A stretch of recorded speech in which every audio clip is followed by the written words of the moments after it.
आज क्योंकि मैंने, अगर आपको याद हो कि कंसंट्रेशन का इफेक्ट समझाते वक्त ये बात बोली थी कि किसी भी रिएक्शन का रेट उसकी कंसंट्रेशन पर कैसे डिपेंड करता है, ये हम थ्योरेटिकल नहीं बता सकते, एक्सपेरिमेंटल इस चीज को बताता है। तो कैसे एक्सपेरिमेंटल डिपेंड करता है कि कंसंट्रेशन पे कोई रिएक्शन कैसे डिपेंड कर रही है और ऑर्डर ऑफ रिएक्शन क्या चीज होती है, ये आज हम इस लेक्चर में समझने वाले हैं। जैसे कि टॉपिक है ऑर्डर ऑफ रिएक्शन। देखिए, अगर डेफिनेशन की बात करूं ऑर्डर ऑफ रिएक्शन क्या चीज है, तो यूं कहा जाता है कि किसी भी रिएक्शन के रेट लॉ में जो कंसंट्रेशन की टर्म है रिएक्टेंट्स की, उनकी जो पावर है उनका सम ही ऑर्डर ऑफ रिएक्शन होता है। अब ये क्या चीज है देखिएगा। मान लीजिए सपोज करो मेरे पास कोई एक रिएक्शन है A plus 2B plus C is equal to product. Suppose करिए कि कोई ये हाइपोथेटिकल रिएक्शन है और एक्सपेरिमेंटली ये चीज पता लगाया गया कि मान लीजिए कि किसी भी मेथड से, वो छोड़िए एक बार मेथड्स क्या है ऑर्डर को डिटरमाइन करने के बाद में डिस्कस करेंगे। आप एक बार मान लीजिए कि किसी मेथड से ये पता लगा लिया गया कि इस रिएक्शन का रेट A की कंसंट्रेशन पर कैसे डिपेंड कर रहा है, B पर कैसे कर रहा है और C पे कैसे कर रहा है। अगर ये किसी एक्सपेरिमेंट से पता लग जाता और सपोज कर लीजिए कि यूं एक बार मान लीजिए कि हमें यह पता लग जाता कि इस रिएक्शन का रेट जो है वो A की कंसंट्रेशन को चेंज करने से, मतलब इंक्रीज करने से 4 गुना हो जाता है। मतलब रेट A की कंसंट्रेशन में अगर डबल कर दूं, A की कंसंट्रेशन अगर डबल कर दूं और रेट 4 गुना हो जाए, इसका मतलब A की कंसंट्रेशन के स्केल पे डिपेंड करता है। और सपोज कर लीजिए किसी बंदे ने B की कंसंट्रेशन को डबल किया लेकिन रेट में कोई चेंज नहीं आया। सपोज करिए कि B को चेंज किया, डबल किया, बट कोई रेट में चेंज नहीं आया, तो मैं क्या कहूंगा कि B की कंसंट्रेशन पर डिपेंड नहीं करता। इट मींस B की कंसंट्रेशन की पावर 0। और सपोज कर लीजिए कि C की कंसंट्रेशन को डबल करने से रेट डबल हो गया, C को डबल करने से रेट डबल होगा। इट मींस C की कंसंट्रेशन के विद रिस्पेक्ट टू क्या हुआ, ये आया 1। एक्सपेरिमेंटल ये आप यूं ही नहीं बता सकते, किसी रिएक्शन को देख के नहीं बता सकते। कैसे देखिए, कभी आप ये सोचो कि इसके आगे नंबर ऑफ मोल 1 है तो पावर 1 लगा दीजिए, इसके आगे 2 है तो 2 लगा दीजिए, पावर स्केयर हो जाएगी, इसके आगे 1 है तो 1 हो जाए। ये ऐसा नहीं होता। किसी भी रिएक्शन का रेट उसके रिएक्टेंट की कंसंट्रेशन पर कैसे डिपेंड करता है, ये आपको एक्सपेरिमेंटल ही कैलकुलेट करना पड़ेगा। और मान लीजिए कि एक्सपेरिमेंटली ये पता लग जाता, सपोज करिए कि इस रिएक्शन का रेट A की कंसंट्रेशन को डबल करने से 4 गुना हो जाता, तो A की कंसंट्रेशन की पावर 2, B को डबल करने से कोई फर्क ना पड़ता, वही रेट रहता, तो B की पावर 0, और C की कंसंट्रेशन डबल करने से रेट डबल हो जाता। So we can say that the concentration of power C के डायरेक्टली प्रोपोर्शनल, मतलब पावर 1 के डायरेक्टली प्रोपोर्शनल है। ओके, ये जो एक्सप्रेशन अब आपके पास है, जो एक्सपेरिमेंटल आपने कैलकुलेट की है, that is called as the rate law. इसमें जो डायरेक्टली प्रोपोर्शन का साइन है उसे हटा दीजिए, एक कांस्टेंट लगेगा, constant is k, then A की स्क्वायर, B की पावर 0 एंड C की पावर 1।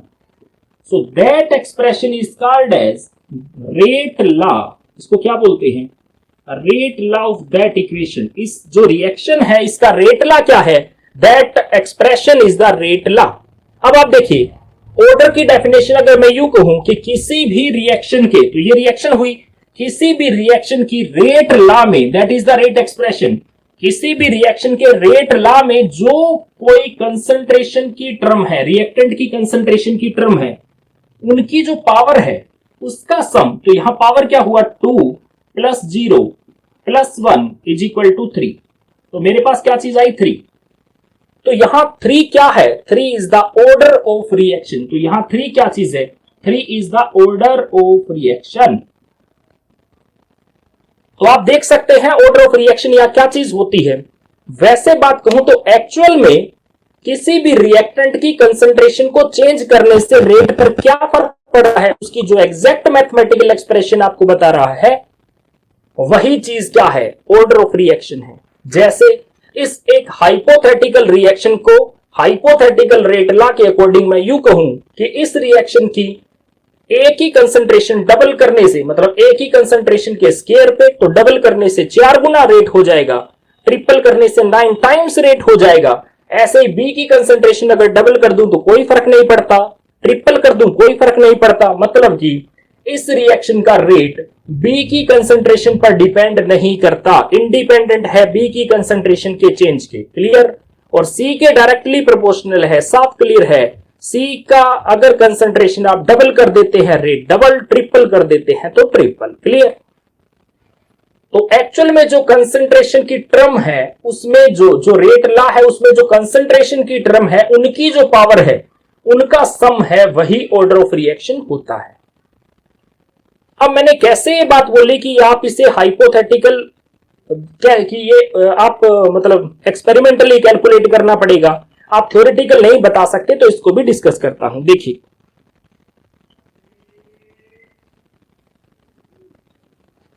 मान लीजिए मेरे पास क्या रिएक्शन है, ऐसे ही एक हाइपोथेटिकल रिएक्शन मैंने मान ली 2A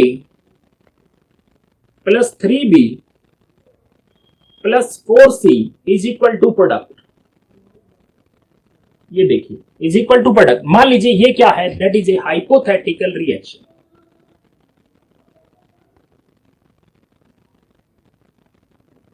ये कोई एक हाइपोथेटिकल रिएक्शन है, तो आपको याद हो किसी भी रिएक्शन के रेट को समझाने के लिए लॉ ऑफ मास एक्शन दिया गया था। So according to law of mass action, अगर लॉ ऑफ मास एक्शन की बात करूं तो उसके अकॉर्डिंग मैं बात बोलूं तो इस रिएक्शन का रेट क्या होता है, directly proportional to concentration of reactants. वो रिएक्टेंट्स की कंसंट्रेशन के डायरेक्टली प्रोपोर्शनल होता है। तो डायरेक्टली कंसंट्रेशन की टर्म क्या है यहां पे ए, तो ए की पावर क्या हुई 2, बी की पावर क्या हुई 3 एंड सी की पावर क्या हुई 4। तो ये किसके अकॉर्डिंग है, that is according to law of mass action. Law of mass action के अकॉर्डिंग है। एक्चुअली में ऐसा नहीं है, आपने तो रिएक्शन को देखा और रिएक्शन को देख के ये चीज बता दी। ऐसे ही अगर इसी लॉ को अप्लाई करूं मैं फोटोसिंथेसिस पे, देखिए मान लीजिए एग्जांपल है केस ऑफ फोटोसिंथेटिक रिएक्शन। मान लीजिए क्या है, केस है फोटोसिंथेसिस का। तो आपके पास रिएक्शन क्या होती है, कार्बन डाइऑक्साइड प्लस वाटर, ठीक है, carbon dioxide plus water is equal to glucose plus oxygen gas. अगर मैं यूं बात कहूं तो according to law of mass action अगर मैं ये कहूं कि इसके रिएक्टेंट कौन है, कार्बन डाइऑक्साइड की कंसंट्रेशन की पावर 6 एंड वाटर की कंसंट्रेशन की पावर 6, तो ऐसे बात कहूं तो क्या मैं यूं कह दूं कि जो प्लांट्स हैं उनके चारों तरफ अगर मैं कार्बन डाइऑक्साइड की कंसंट्रेशन को डबल कर दूं तो देखिए 2 की पावर 6 रेट हो जाएगा क्या।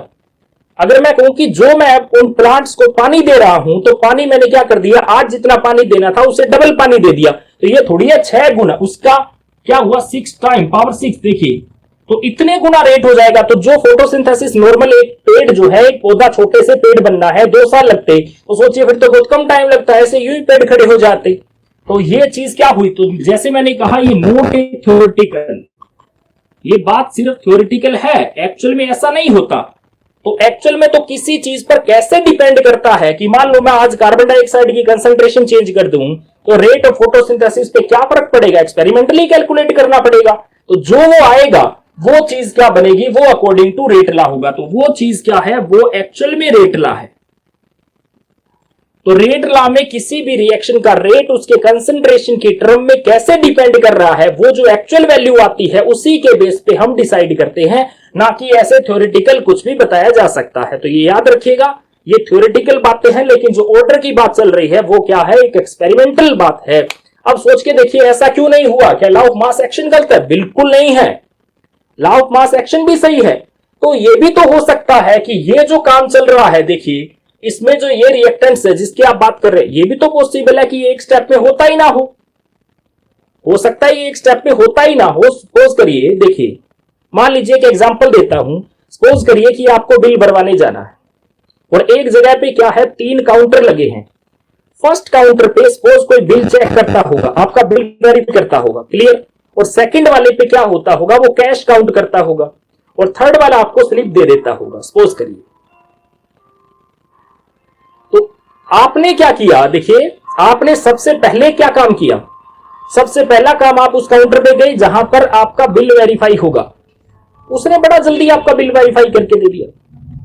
दूसरे पे क्या हुआ, जिसने कैश काउंट करना है वो बड़ा ही क्या है, वो बहुत ध्यान रख रहा है कि नहीं भाई एक भी पैसे का अगर गड़बड़ हुआ तो उसको जवाबदेही होती है। तो इसका मतलब वो क्या काम करता है, बहुत केयरफुली काम करता है। तो वो जैसे ही केयरफुली काम करने लगता है तो उसकी यार रो लग जाती है। देखिए लोग लाइन में लग चुके हैं, जब लोग लाइन में लग चुके हैं ये बात क्लियर हुई कि सबसे स्लो तो वही हुआ, जबकि आगे वाला भी वेट कर रहा है। पहले वाले काउंटर वाले ने क्या किया, उसका तो बिल वेरीफाई करके आगे भेज दिया, और दूसरे वाला क्या कर पा रहा है, दूसरे वाला उसको काउंट कर रहा है, उसको टाइम लग रहा है। अगर वहां से फ्री हो जाए तो तीसरे वाले को तो स्लिप देनी है, वो दे देगा, उसको कोई प्रॉब्लम नहीं है। तो ध्यान से देखिए इस सारी बात में, पूरा प्रोसेस बिल भरवाने का तो एक है, लेकिन उस एक में 3 स्टेप है। पहले स्टेप में बिल वेरीफाई होता है, दूसरे स्टेप में पेमेंट होती है, तीसरे स्टेप पे क्या किया जाता है, तीसरे स्टेप में आपको रिसिप्ट दी जाती है। तो देखिए ना तो पहला लेट है, पहला वेरीफाई करके दे देता है, ना तीसरा लेट है, वो भी आपको स्लिप दे सकता है। लेकिन दूसरा जो है, ध्यान से देखिए, दूसरा जो है जो बिल की पेमेंट रिसीव कर रहा है, जो पेमेंट काउंट करके वेरीफाई करता है कि ठीक है भी आपकी पेमेंट आ चुकी है, वो स्लो है। तो स्लो की वजह से लाइन कहां लगी, क्यों कहां लगी, क्यों तो सेकंड वाले पे लगी ना। ओवरऑल देखा जाए तो इस पूरे रिएक्शन का रेट, पूरे प्रोसेस का रेट अगर तेज करना हो तो क्या करो, बीच वाले को कह दो कि आप भैया फास्ट फास्ट काउंट करो। तो बीच वाले को अगर मैं बदल दूं तो रेट तेज हो जाएगा ना इस पूरे प्रोसेस का। तो बताओ क्या तीनों पे डिपेंड कर रहा है, एक पे कर रहा है, एक पे ही कर रहा है ना। तो यही बात है कि जहां क्यों लगे, या यूं कहते हैं कि जो सबसे स्लो स्टेप होता है उसी पे डिपेंड करता है। तो आप जो ये बात कर रहे हैं, ध्यान से देखिए, आप जो ये बात कर रहे हैं इस सारे के अंदर ये भी तो पॉसिबल है कि ये एक स्टेप पे ना होता हो, ये काम भी कई स्टेप पे होता हो और उस स्टेप में ये सारे इन्वॉल्व भी ना होते हो। तो इसीलिए ये तो सिर्फ थ्योरेटिकल बात है, और एक्चुअल अगर आपको रेट कैलकुलेट करना होता है तो आपको सबसे स्लो स्टेप का रेट हो, जो सबसे स्लो स्टेप है पहले वो पहचानना होता है, उसमें कौन रिएक्टेंट जो है इन्वॉल्व है, उसके बेस पे डिपेंड करता है कि रेट जो है किस पे डिपेंड करेगा, किस पे नहीं। तो मैं बात कर रहा था कि ऑर्डर ऑफ रिएक्शन की, जैसे मैंने कहा सबसे स्लो स्टेप होगा उस पर रेट डिपेंड करेगा। तो सबसे पहले हमें यह पहचानना जरूरी हो जाता है कि सबसे स्लो वाला स्टेप कौन सा है। तो आप ये ना समझिए कि लॉ ऑफ मास एक्शन गलत है, ये भी नहीं है, ये अपनी जगह सही है, लेकिन यहां किसी भी रिएक्शन का रेट उसकी कंसंट्रेशन पर कैसे डिपेंड कर रहा है, इसके लिए जरूरी हो जाता है रेट लॉ। और रेट निकालने के जो मेथड्स है उसको मैं बाद में डिस्कस। देखिए ऑर्डर कई तरह के होते हैं, जैसे हमें कहा जाता है कि कुछ रिएक्शन जीरो ऑर्डर की होती है।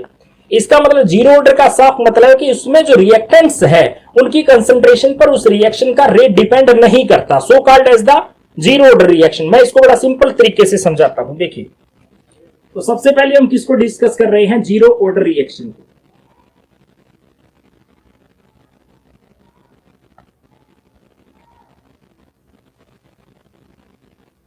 मान लीजिए आपके पास कोई रिएक्शन है जिसमें रिएक्टेंट,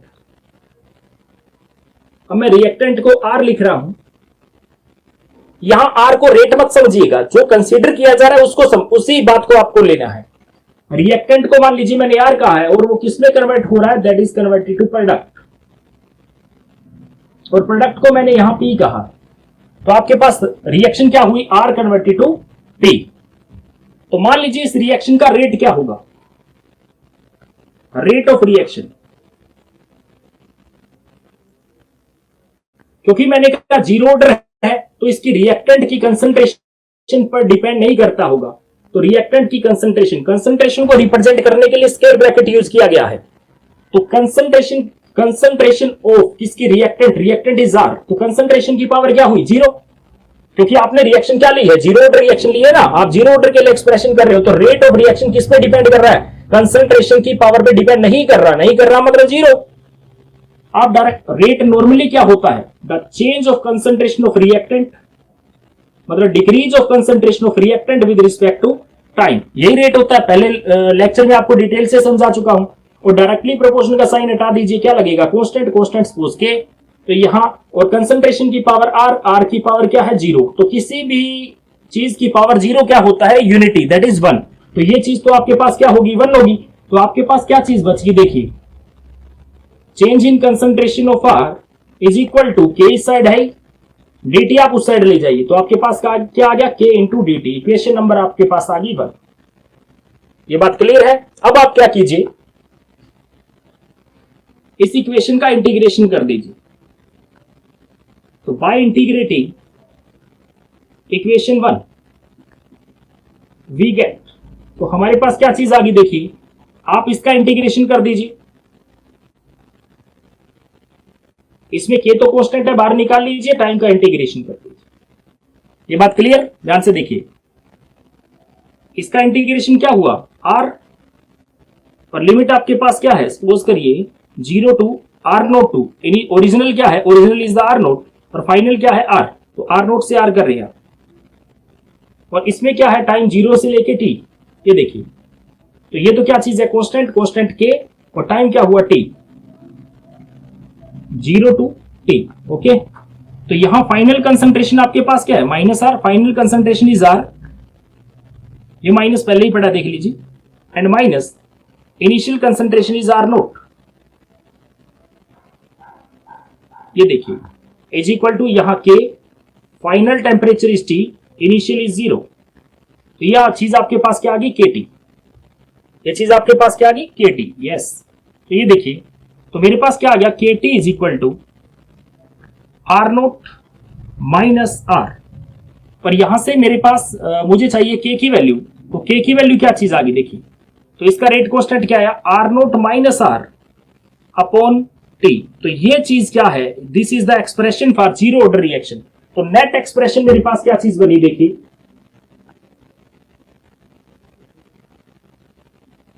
तो फाइनल एक्सप्रेशन मेरे पास क्या है? k is equal to r0 minus r upon t। ये देखिए, आपको इनके कैरेक्टर्स निकालने होते हैं, तो मैं इससे क्या निकाल रहा हूं? मान लीजिए हाफ लाइफ टाइम पीरियड। अब मैं क्या चीज कैलकुलेट कर रहा हूं? Half life time, zero order reaction का half life time period calculate कर रहा हूं। ध्यान से देखिए, मान लीजिए कि रिएक्शन स्टार्ट होने के बाद जब टाइम हाफ लाइफ टाइम के बराबर हुआ, देखिए, मतलब रिएक्शन जब आधी हो चुकी थी, हाफ कंप्लीट हो चुकी थी, तो फाइनल कंसंट्रेशन उसकी कितनी होगी? फाइनल कंसंट्रेशन उसकी ओरिजिनल की हाफ होगी। मतलब आधी कंसंट्रेशन तो खत्म होगी, आधे रिएक्टेंट तो खत्म हो गए, प्रोडक्ट में कन्वर्ट हो गया, बचे कितने?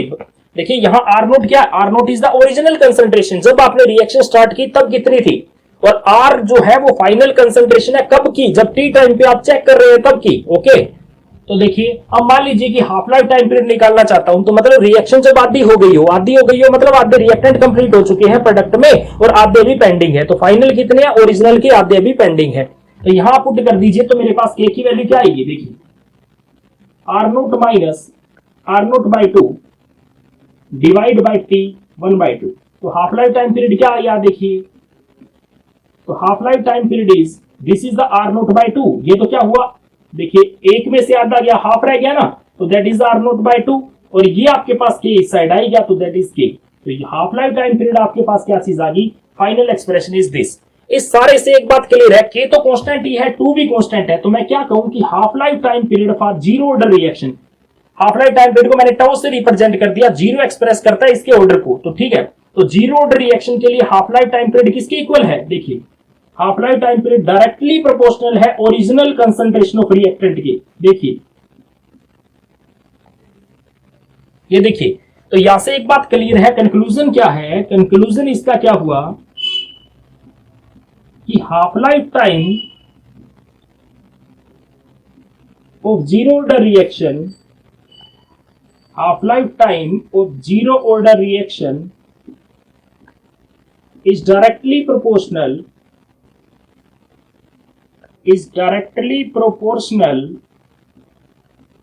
किसके? टू द ओरिजिनल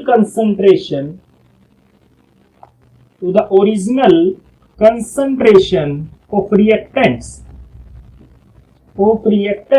आप देखिए कि जो आपने रिएक्टेंट लिए हैं, उस रिएक्टेंट की अगर कंसंट्रेशन आप चेंज कर देंगे तो उसका हाफ लाइफ टाइम पीरियड भी चेंज हो जाएगा। ओवरऑल ये बात क्लियर है कि एक पर्टिकुलर कंसंट्रेशन पर ही इनका half life time period constant होता है। अगर आपने स्टार्टिंग रिएक्शन के रिएक्टेंट जो लिए हैं उनका अमाउंट चेंज कर दिया तो इनका हाफ लाइफ टाइम पीरियड भी बदल जाएगा। ये बात क्लियर है। अब ध्यान से देखिए, तो अभी मेरे पास क्या आया, half life time period zero order reaction के लिए क्या चीज आई, ओरिजिनल कंसंट्रेशन ऑफ रिएक्टेंट पर डिपेंड कर रहा है। ये बात आपको देख लीजिए, ध्यान से देख लीजिए, इंपॉर्टेंट बात है। क्लियर? तो यहां से इससे क्वेश्चन आपका बनने वाला है, यहां से आपको डायरेक्ट पूछ लेते हैं कि show that the half life time period of zero order reaction is directly proportional to the original concentration of the reactant. ये बात आपको प्रूव करने के लिए दी जाती है।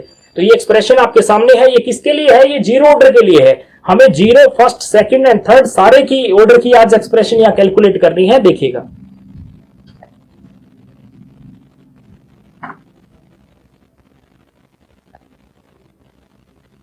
अभी आप इसके कैरेक्टर और देखिए। सपोज करिए कि मुझे इसकी यूनिट कैलकुलेट करनी है। दूसरी बात करते हैं कि इसकी यूनिट्स, पहली रेट एक्सप्रेशन, दूसरा हाफ लाइफ टाइम पीरियड, और तीसरी क्या है, unit of rate constant for zero order reaction. Rate constant for zero order reaction. तो जीरो ऑर्डर रिएक्शन के लिए आप क्या कीजिए, रेट कांस्टेंट की यूनिट निकालिए। देखिए, तो इस स्टार्टिंग में मैंने कहा इस रिएक्शन का रेट क्या है, rate is directly proportional to concentration की पावर क्या है, कंसंट्रेशन की पावर जीरो। तो यहां से देखिए रेट इज इक्वल टू क्या हुआ, rate constant into r naught की पावर जीरो, और आर नोट की पावर जीरो क्या होती है, 1, तो दैट इज के।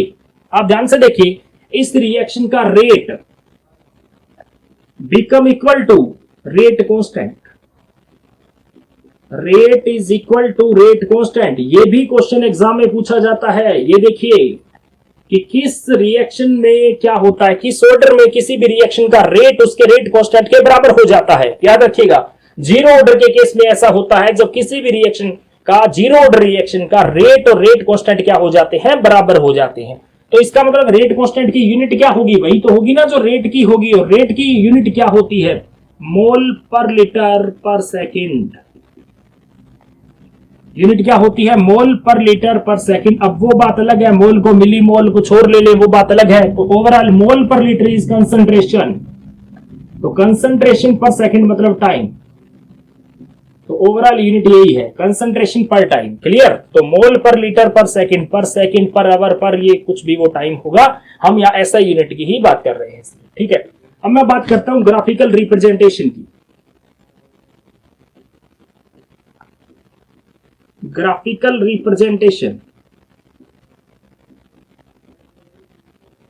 मान लीजिए आपको यूं कहा जाए कि आप क्या कर दीजिए, आप ग्राफ प्लॉट कर दीजिए कंसंट्रेशन का इसके साथ, टाइम के साथ। तो भैया रिएक्टेंट की कंसंट्रेशन तो टाइम के साथ घटेगी, उसको तो कोई रोक ही नहीं सकता, वो तो छोड़ दीजिए आप, वो तो भूल जाइए, ये तो ठीक है, ये तो ऑलवेज ऐसा आएगा।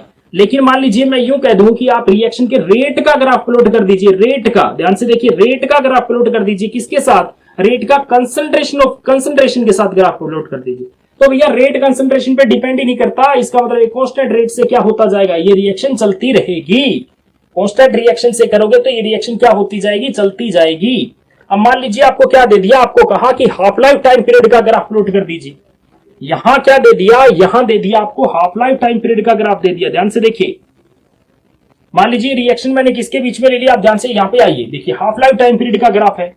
तो half life time period of zero order reaction, yes, इसका ग्राफ आप ओरिजिनल कंसंट्रेशन ऑफ रिएक्टेंट के साथ प्लॉट कर दीजिए। ओरिजिनल कंसंट्रेशन ऑफ रिएक्टेंट, ये देखिए, तो ये क्या है, दैट इज स्लोप 1/2k। तो ये तो पॉजिटिव है ना, और जीरो से स्टार्ट है क्योंकि कोई इंटरसेप्ट नहीं है। तो क्या होगा, यहां से स्टार्ट कर दीजिए, ग्राफ ऐसे आएगा। तो इस रिएक्शन का जो स्लोप है, स्लोप जो किसके इक्वल होता है, tan थीटा के इक्वल होता है। ये किसके इक्वल आया, ये है 1/2k। तो ये किसके इक्वल है, 1/2k के इक्वल आएगा। यहां से आप क्या कर सकते हैं, ग्राफ का स्लोप को से आप क्या निकाल सकते हैं, आप उसका रेट कांस्टेंट कैलकुलेट कर सकते हैं। क्लियर? अब मेरे पास क्या चीज है, फर्स्ट ऑर्डर रिएक्शन।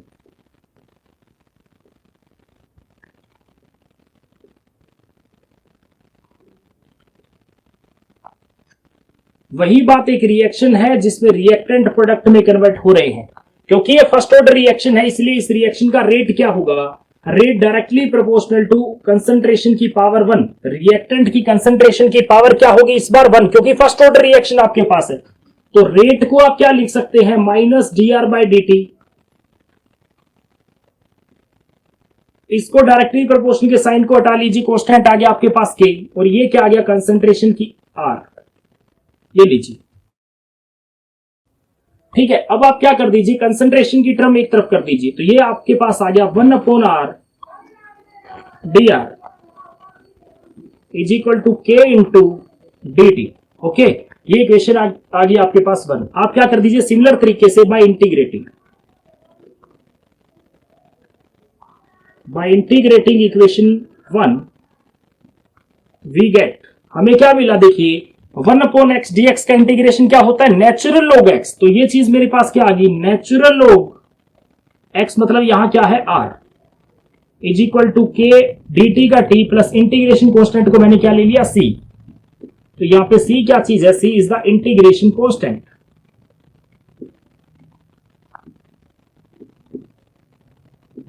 ठीक है, अब देखिए ये इसलिए क्योंकि लिमिट नहीं है तो मैं दूसरे तरीके से बता रहा हूं, बुक में किसी भी फॉर्मेट में दे रखा था, पहले विद लिमिट बता दिया या विदाउट लिमिट। अब देखिए, मान लीजिए जब टाइम आपके पास 0 था, 0 का मतलब जब रिएक्शन आपने स्टार्ट की थी, जब रिएक्शन आपने स्टार्ट की है तब की बात कर रहा हूं। तो तब आपके पास कंसंट्रेशन कितनी थी, तब आपके पास कंसंट्रेशन ओरिजिनल थी, जो कुछ था वो सारा का सारा आर नोट था, रिएक्शन में कभी प्रोडक्ट बने ही नहीं थे, जब रिएक्शन स्टार्ट हुई तो सारे रिएक्टेंट ही थे। तो मैं क्या करूं इसमें, देखिए ये क्या चीज हुई, नेचुरल आर नोट, टी की जगह क्या पुट कर दूं, 0 प्लस सी। तो यहां मेरे पास सी की वैल्यू क्या आ गई, नेचुरल लॉग आर नोट। तो इंटीग्रेशन कांस्टेंट की वैल्यू मेरे पास आ गई इक्वेशन नंबर 3। अब मैं क्या करूं, सी की वैल्यू यहां पुट कर दूं, देखिए तो फ्रॉम इक्वेशन 3 इक्वेशन 2 बिकम्स, आप तीसरी इक्वेशन यूज कीजिए, सी की वैल्यू को यहां पुट कर दीजिए, तो मेरे पास वैल्यू क्या बनी, नेचुरल लॉग आर, ये देखिए इज इक्वल टू के टी, सी की जगह minus natural log r naught. Clear, आप लॉग की टर्म एक तरफ कर दीजिए, वो इधर आके प्लस, तो natural log r naught minus natural log r is equal to के टी। लॉग में जो चीज माइनस में होती है वो डिवाइड में चली जाएगी, तो ये क्या चीज आ गई, natural log r naught divide by r. ये किसके इक्वल आ गया, के इंटू टी। मुझे चाहिए था के की वैल्यू, जो किसके इक्वल आई, टी उधर जाके डिवाइड में 1/t natural log r naught by r. ये देखिए, तो r naught is the original concentration, r is the final concentration at time t. T time के बाद आपने चेक किया कि कितनी होगी concentration, that is the r. तो आर नीचे वाला जो है फाइनल कंसंट्रेशन, वो टी टाइम के बाद कितनी होगी, r naught is the original concentration जो आपने स्टार्टिंग में ली थी रिएक्शन स्टार्ट होने पर। ओके, तो ये मेरे पास क्या रेट एक्सप्रेशन फॉर किसके, ये है फर्स्ट ऑर्डर रिएक्शन के। ये नेचुरल लॉग की टर्म में आप लॉग में कन्वर्ट कर दीजिए, तो देखिए नेचुरल लॉग क्या होता है, 2.303 log 10। तो नेचुरल लॉग एक्चुअल में क्या चीज होती है, natural log is equal to log e, जिसका बेस क्या होता है, एक्सपोनेंशियल। और जो log होता है, जो आप नॉर्मल log लिखते हैं, उसका बेस क्या होता है, log 10। इसलिए मैंने यहां log 10 लिखा नहीं, क्योंकि log लिख दिया, और ये नेचुरल लॉग को मैंने log e लिखा। क्लियर, अगर ये यहां पुट कर दूं तो मेरे पास k की वैल्यू क्या आ गई, देखिए तो 2.303 अपॉन टी हो गया, log r naught by r. ये लीजिए, ये क्या चीज है, ये एक्सप्रेशन है किसकी, ये है फर्स्ट ऑर्डर की एक्सप्रेशन। अब मान लीजिए मुझे हाफ लाइफ टाइम पीरियड निकालना है इसी का, हाफ लाइफ अगर ये कैलकुलेट करूं तो time period of half life time period मतलब फर्स्ट ऑर्डर का, ये किसके इक्वल हो जाएगा, फर्स्ट ऑर्डर का, देखिए ये किसके इक्वल हो जाएगा, ध्यान से देखिए। अगर मैं टाइम को हाफ लाइफ टाइम पुट कर दूं तो फाइनल कंसंट्रेशन क्या हो जाएगी, ओरिजिनल का हाफ। फाइनल क्या हो जाएगा, ओरिजिनल का हाफ। तो यहां पुट कर दीजिए आप, देखिए टी साइड ले आइए तो ये आ गया टाउ 2.303, के इस साइड आ गया, देखिए डिवाइड बाय के लोग, पहले आर नोट था ही, नीचे क्या आ गया आर नोट बाय 2, ये 2 ऊपर चला गया, आर नोट से आर नोट कैंसिल, लोग 2 आ गया मेरे पास।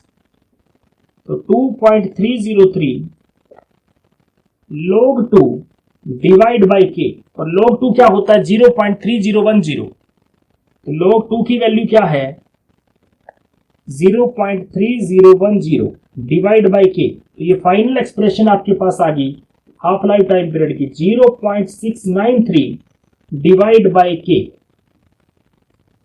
ये देखिए, तो फर्स्ट ऑर्डर का टाइम पीरियड, जो फर्स्ट ऑर्डर का हाफ लाइफ टाइम पीरियड है वो ओरिजिनल कंसंट्रेशन ऑफ रिएक्टेंट पर डिपेंड नहीं कर रहा। ये क्वेश्चन पूछा जाता है, इसका मतलब क्लियर है, इंडिपेंडेंट अपॉन जो आपने रिएक्टेंट की ओरिजिनल कंसंट्रेशन लिया उस पर डिपेंड नहीं करता। ये प्रूव करने के लिए आपको क्वेश्चन दिया जाता है कि प्रूव कीजिए कि फर्स्ट ऑर्डर रिएक्शन का हाफ लाइफ टाइम पीरियड उस रिएक्शन के रिएक्टेंट की कंसंट्रेशन के ओरिजिनल कंसंट्रेशन पर डिपेंड नहीं करता। ये क्वेश्चन आपसे एग्जाम में पूछा जा सकता है। क्लियर। अब मैं बात करता हूं इसकी यूनिट्स की।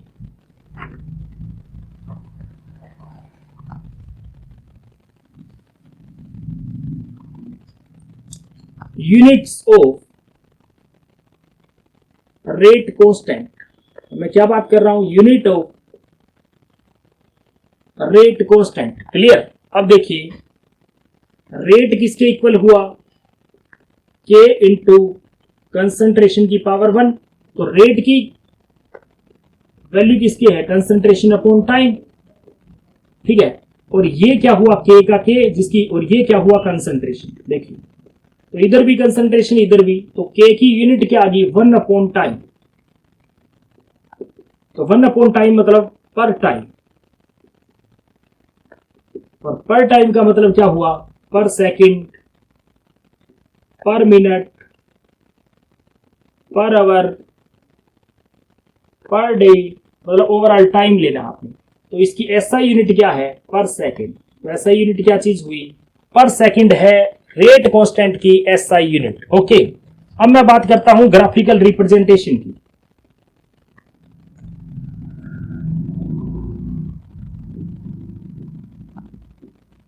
ग्राफिकल रिप्रेजेंटेशन,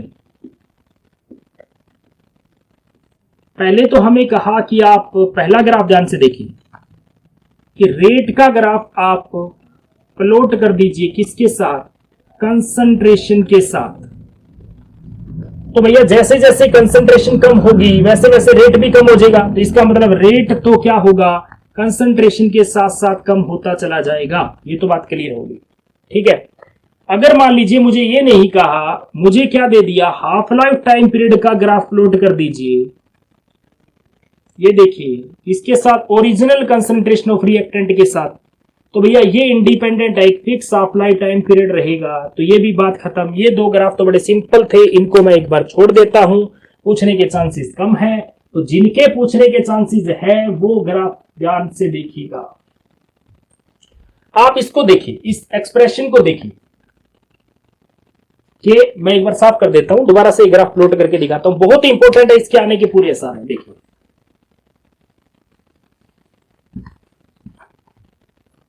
आपके पास एक्सप्रेशन क्या है, k is equal to 1/t natural log r0/r, एक तो ये है ना, और एक आपके पास है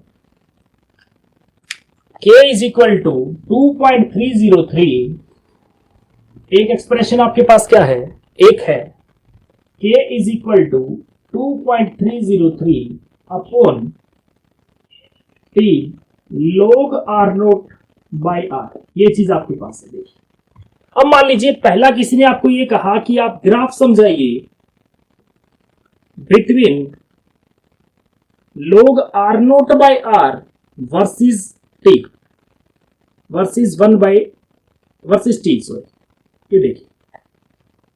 ठीक है, तो आपको सबसे पहले 1 मिनट,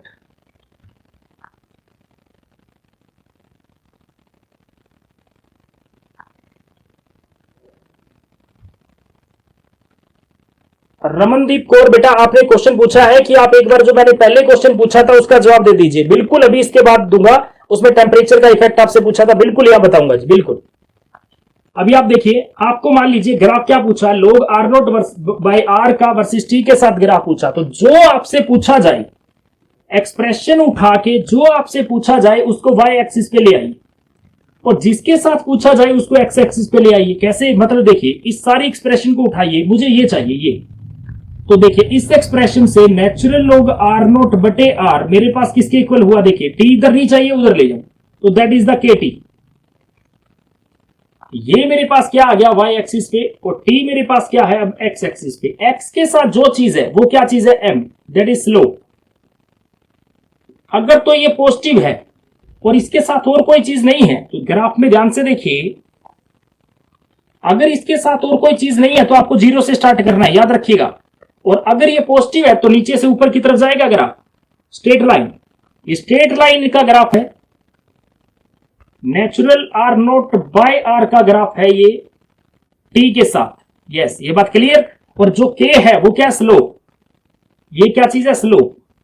स्लोप क्या होता है, किसी भी दो पॉइंट आप यहां से ले लीजिए, आप सीधा उसको बढ़ा दीजिए ऐसे, जहां भी वो लाइन काटे वहां से परपेंडिकुलर देख लीजिए, दोनों के ड्रा कर दीजिए, तो उसमें से ये वैल्यू, ये डिफरेंस, मतलब ये और ये वैल्यू, ये देखिए ये वैल्यू इनका डिफरेंस और ये इसका डिफरेंस डिवाइड कर दीजिए। टेन थीटा में क्या होता है, tan theta this upon this, clear. तो ये आप टेन थीटा कैलकुलेट कर लीजिए, और टेन थीटा की वैल्यू से आपके पास क्या आ जाएगा, के की वैल्यू आ जाएगी।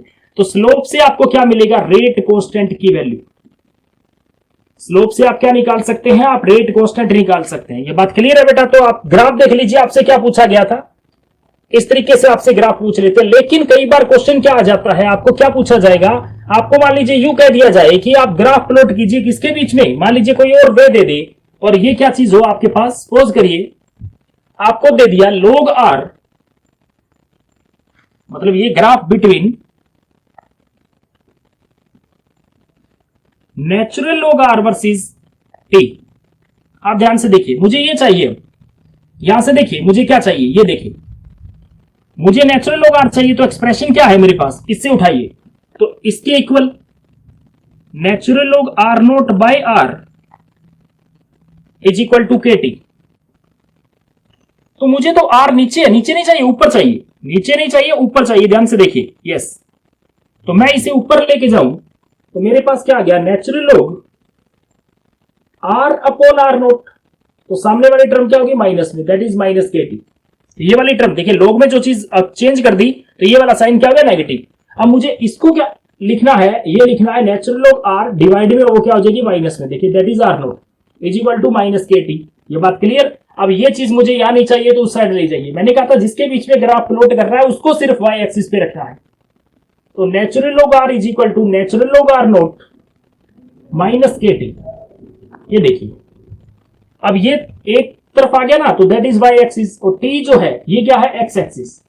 तो एक्स के साथ जो चीज है वो ये देखिए ये स्लोप है, दैट इज एम। एम क्या है, माइनस में इस बार आपके पास, और जो ये चीज बच गई दैट इज सी, जो आपके पास पॉजिटिव है। तो ये graph minus M X plus C क्या है, स्ट्रेट लाइन का ग्राफ हो गया ना, ये देखिए।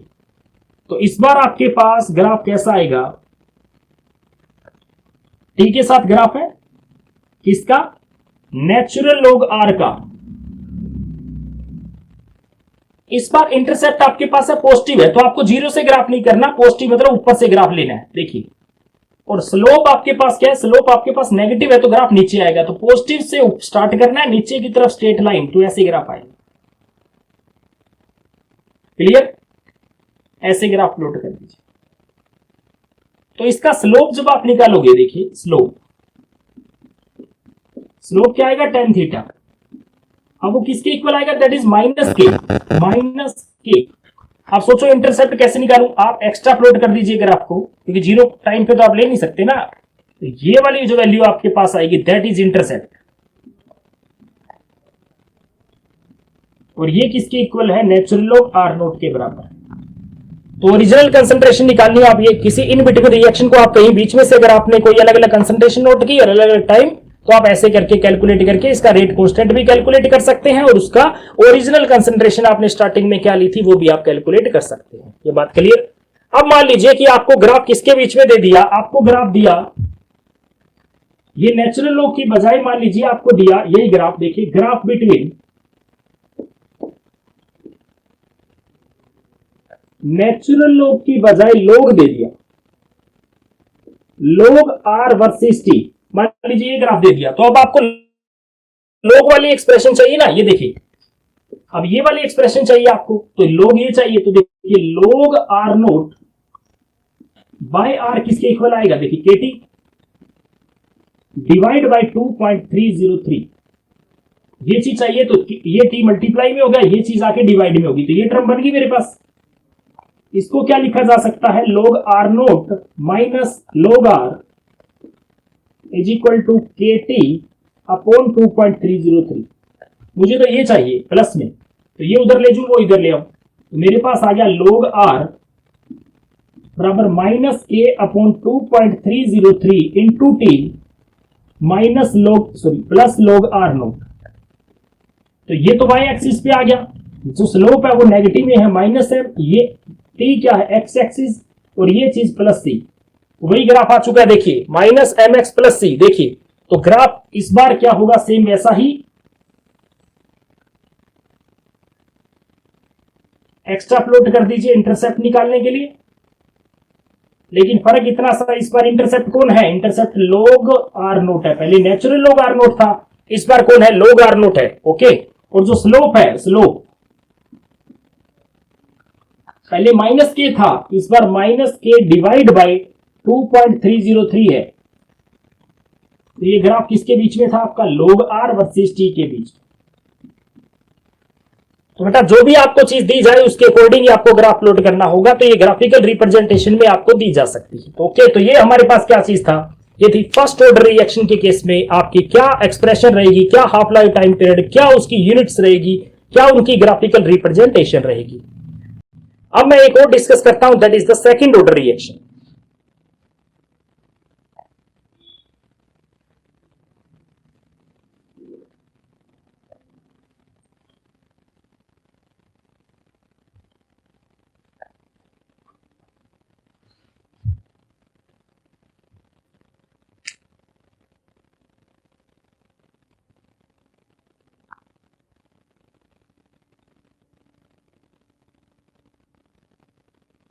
अब हम क्या पढ़ रहे हैं, अब हम पढ़ रहे हैं सेकंड ऑर्डर रिएक्शन। ध्यान से देखिएगा, रिएक्शन वही है, रिएक्टेंट प्रोडक्ट में कन्वर्ट हो रहा है, तो रेट किसके इक्वल होगा, rate directly proportional to concentration की पावर 2, क्योंकि सेकंड ऑर्डर रिएक्शन है। ध्यान से देखिए, तो रेट क्या हुआ, माइनस dr बाई dt, अब मैं स्क्वायर ब्रैकेट नहीं लगा रहा पर समझ लीजिए स्क्वायर ब्रैकेट है, इज इक्वल टू के कंसंट्रेशन ऑफ r की पावर 2। क्लियर।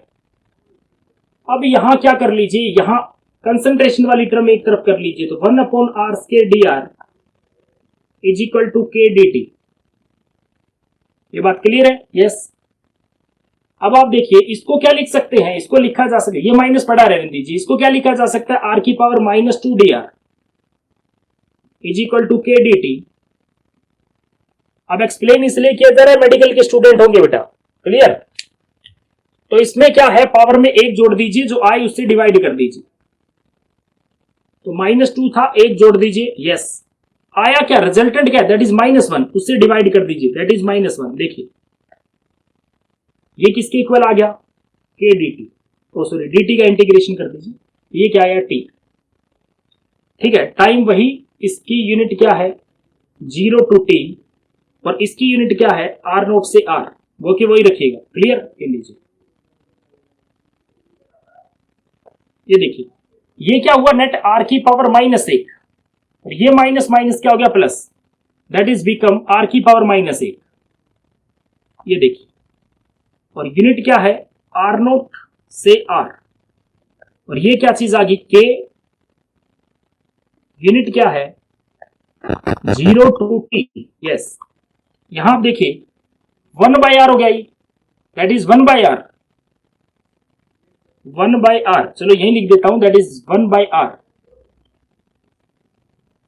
तो ये क्या चीज होगा, फाइनल माइनस इनिशियल, ठीक है, ठीक है। देखिए ये चीज देख लीजिए, आप सोल्व कर लीजिए इसको। एक बार final minus initial 1/r-1/r naught, ये देखिए इज इक्वल टू के T minus 0 that is T. ये आपके पास क्या आ गया, टी की K T is equal to 1/r minus 1/r naught. ये लीजिए, तो मुझे क्या चाहिए, मुझे k की वैल्यू चाहिए, तो k is equal to 1/t 1/r, r concentration की टर्म थी। अब ये देखिए 1/r नॉट, ठीक है। तो ये मेरे पास फाइनल एक्सप्रेशन, ये बात समझ आ रही होगी, ठीक है। अभी आप क्या कर लीजिए, हाफ लाइफ टाइम पीरियड निकाल लीजिए, ठीक है। हाफ लाइफ टाइम पीरियड के लिए आप फाइनल कंसंट्रेशन ओरिजिनल का हाफ मतलब बाय 2, तो ये ऊपर जाके 2 हो जाएगा, तो इसको पुट कर लीजिए। अब क्या कैलकुलेट कर लीजिए, हाफ लाइफ, तो half life time period for second order reaction, ये देखिए। तो क्या चीज हो जाएगी, के हाफ लाइफ टाइम पीरियड की जगह आ जाएगा टाउ 2, ये कंसंट्रेशन क्या हो जाएगी, ओरिजिनल की हाफ, ये ओरिजिनल, तो ये डिवाइड वाली चीज ऊपर गई 2 बाई दिस, तो 1/τ2 2/r note minus 1/r note. ये बात क्लियर, r नोट कॉमन आ गया, 1/r नोट मेरे पास आ गया। इसका मतलब क्या चीज आ गई मेरे पास, 1/, मुझे τ2 चाहिए था, ये इस साइड ले आओ, तो यहां चीज क्या आ गई, r नोट इंटू के। एक बात क्लियर है कि half life time period for zero order reaction original concentration के क्या है, इनवर्सली प्रोपोर्शनल। ये एग्जाम में क्वेश्चन आ जाएगा जी कि half life time period for second order reaction क्या होगा, प्रूव कर दीजिए कि ओरिजिनल कंसंट्रेशन के इनवर्सली प्रोपोर्शनल है। अब आप ध्यान से देखिए एक चीज, हाफ लाइफ टाइम पीरियड की बात करता हूं सिर्फ, और अगर जीरो ऑर्डर था तो हाफ लाइफ टाइम पीरियड क्या आया, ओरिजिनल कंसंट्रेशन की पावर 1। फर्स्ट ऑर्डर के केस में क्या आया, फर्स्ट ऑर्डर के केस में आया आर नोट की पावर 0, आर नोट की पावर 0। सेकेंड ऑर्डर के केस में क्या आया,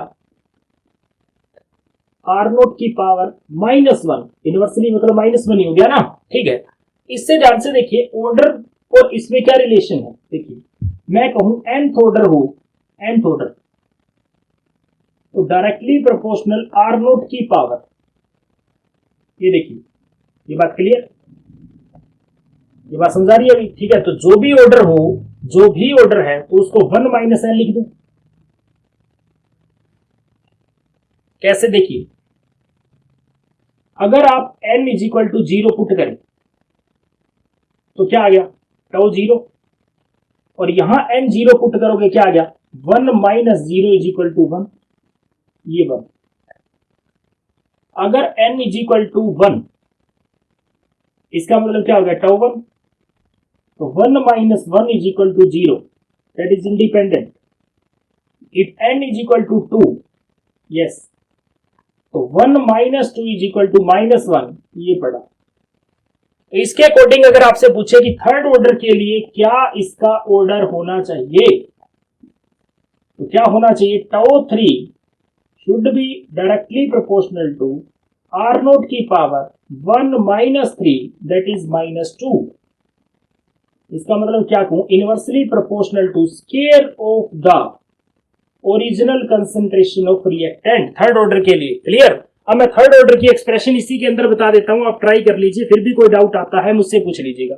यहां 2 है तो 3 कर दीजिए, यहां देखिए 2 है तो क्या आ जाएगा, 3, यहां 3, यहां 3, यहां 3 माइनस, देखिए 3, ये प्लस, तो ये क्या चीज आ जाएगी, जो 1/r है, ये देखिए ये r स्क्वायर हो जाएगा, ये r की जगह क्या हो जाएगा, r स्क्वायर, तो ये क्या चीज हो जाएगा, r square r note square, तो ये आपके पास स्क्वायर की टर्म में आ जाएगा। देखिए r note square, sorry r square r note square, ये देखिए, तो यहां सारा स्क्वायर की टर्म में आ जाएगा सर, बस। ओ सॉरी, ये y 2 और आएगा, ये 1 की बजाय क्या आ जाएगा, 2 आ जाएगी, तो यहाँ 2 और आ जाएगा, ये देखिए। तो आगे जो 1 है ना, इस सारे के आगे क्या आ जाएगा, 1/2 और आ जाएगा। बस इतना याद रखिएगा, करके देख लीजिएगा। फिर भी कोई डाउट आता है मेरे से पूछ सकते हैं आप, कमेंट बॉक्स में लिख दीजिएगा, ठीक है। तो आज हमने क्या डिस्कस किया, जितने भी ऑर्डर है क्या उनकी ग्राफिकल रिप्रेजेंटेशन है, क्या उनकी यूनिट है। यूनिट वगैरह अगर आप देखना चाहो तो सेम उसी तरीके से यहीं से देख लीजिए। अब मान लीजिए सेकंड ऑर्डर की आप यूनिट की बात कर रहे हैं, मैं यहीं से बता देता हूं। देखिए ग्राफ प्लॉट करना जस्ट पीछे वाले में मैंने सिखा दिया, उसी से कर लीजिए। अब देखिए रेट तो हुआ concentration upon time is equal to constant k. यहां क्या है, कंसंट्रेशन की स्केयर। क्लियर, तो मुझे के चाहिए, तो के क्या हुआ, concentration upon time divide by concentration की स्केयर। तो एक पर मोल लीटर पर सेकंड। तो ये क्या हुआ, सेकंड ऑर्डर की आपके पास क्या आएगी,